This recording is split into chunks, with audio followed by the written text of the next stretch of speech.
الصداقة والترابط بين الحيوانات والبني آدمين بيبقى أقوى من صداقة البني آدمين ببعضها. الفيديو ده بيثبت نقاء وحب الحيوانات اللي خالي من غير أي مصالح. النهاردة هنتفرج مع بعض على حيوانات بتقابل صحابها بعد فترة طويلة جدا، فجهز نفسك ومناديلك ويلا بينا. حتى الحيوانات البرية ما بتنساش صحابها. الحيوان ده تم إنقاذه من 3 سنين ومع ذلك ما قدرش ينسى صاحبه.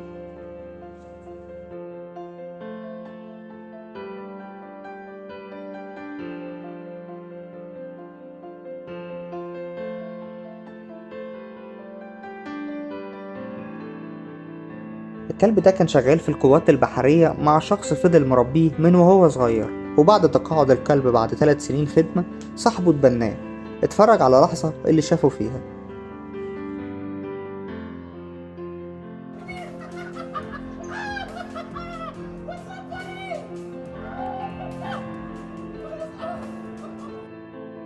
فيل بيشوف صاحبه بعد 14 شهر من الفراق.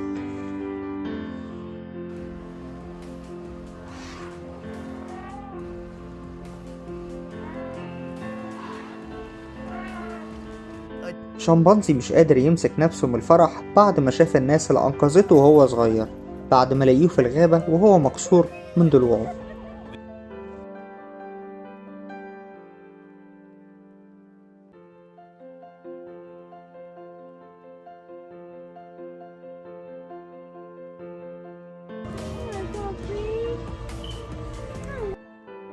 الشخص ده اتسرقت عربيته بالكلب بتاعه وهو جوه العربية، ولكن أخيرا لقى العربية بالكلب. على قد ما كانت المصيبة كبيرة لأنه لقى عربيته غرقانة، ولكن الأهم عنده كان الكلب.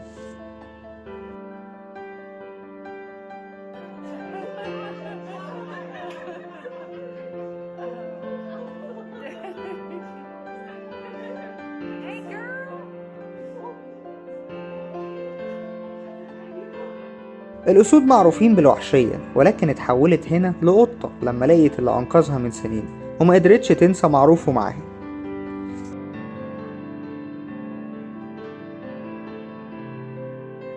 الكلب ده بيتجمع مع صاحبه بعد سنين من الفراق وما قدرش حد ينساه.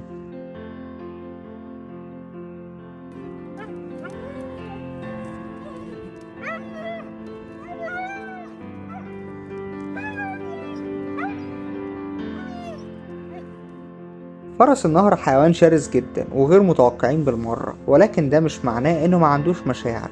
اتفرج على الحيوان الشرس ده وهو بيتجمع مع الشخص اللي انقذه وهو عنده اسبوع واحد، اتحول لكلب حرفيا.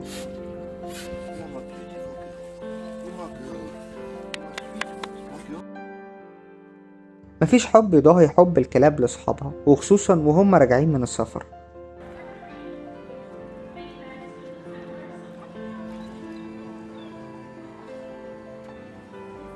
الأسد ده تم إنقاذه من السيرك عن طريق سيدة اعتنت بيه لحد ما كبر وبقى جاهز يقعد في بيئته الطبيعية، ولكن للأسف امتنع عن الأكل والشرب لسبب غير معلوم.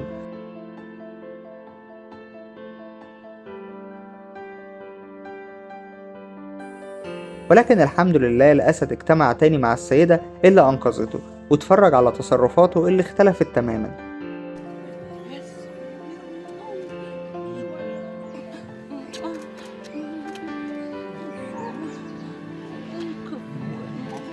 القصة دي بقى ما بتحصلش غير في الأفلام. سيدة كانت رايحة مأوى للحيوانات عشان تتبنى حيوان، ولكن عن طريق الصدفة العجيبة لقيت كلبها اللي ضايع منها من 3 سنين. الكلب ما كانش مصدق نفسه حرفيا.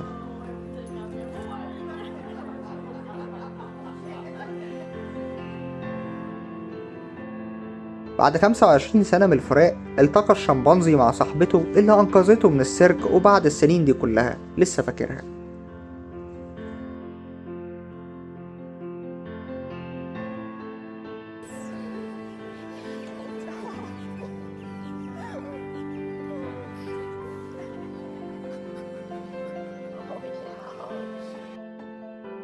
الأسد ده كانت متحضرة له مفاجأة. الأسد كان عارف هو راح يعمل ايه لحد ما سمع صوت صاحبه اللي رجعه الغابة من سنين. بعد 6 سنين من ضياع الكلب ده اتجمع تاني مع عيلته بمعجزة.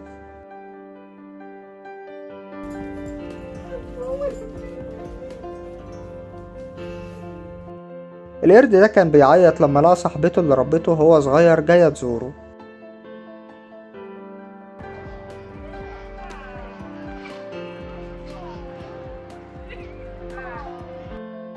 الكلب ده تاه من صحابه من 7 شهور في الشارع،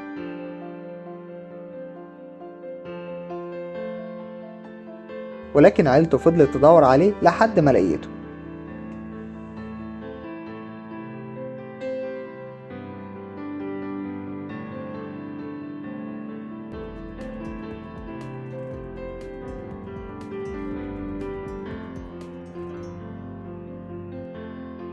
كلب ما شافتش صاحبته لمدة 2 سنين.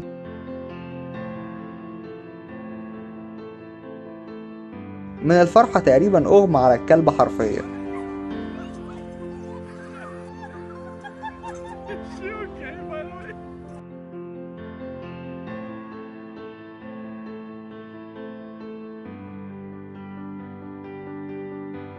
أول مرة أشوف علاقة زي كده بين إنسان ومجموعة فيلة. الإنسان ده أنقذ العيلة دي من الفيلة وهي صغيرة، ولحظة تجمعهم ببعض الصراحة من أجمل الحاجات اللي شفتها في حياتي.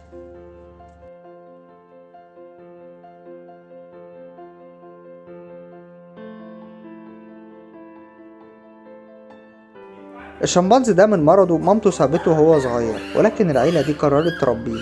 حب الحيوانات غير طبيعي.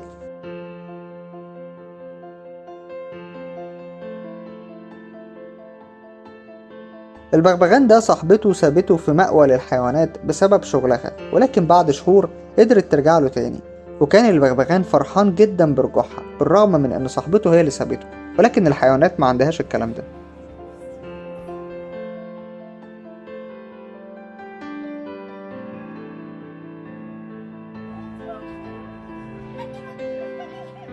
أنيتا بنت روسية بتحب الذئاب وبتحب تأكلهم وتعتني بيهم، وبعد شهور من الفراق الذئاب بتستقبلها كأنها واحدة من عيلتها.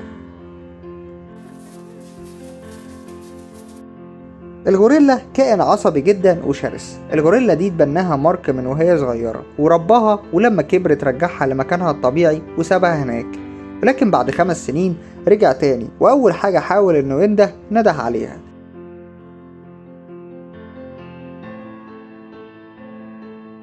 وما توقعش ابدا انها تفتكره، ولكن من فرحة الغوريلا فضلت ماسكة فيه عشان ما يمشيش.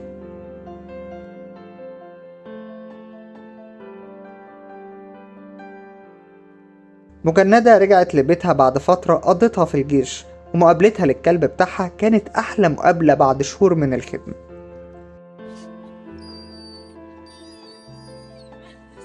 للأسف الفيديو خلص. قول لنا في الكومنتات برابطة بينك وبين أي حيوان بتحبه، ولو عجبك الفيديو دوس لايك عشان يوصل لباقي الناس، واشترك معانا وفعل الجرس عشان تجيلك فيديوهاتنا دايما. سلام.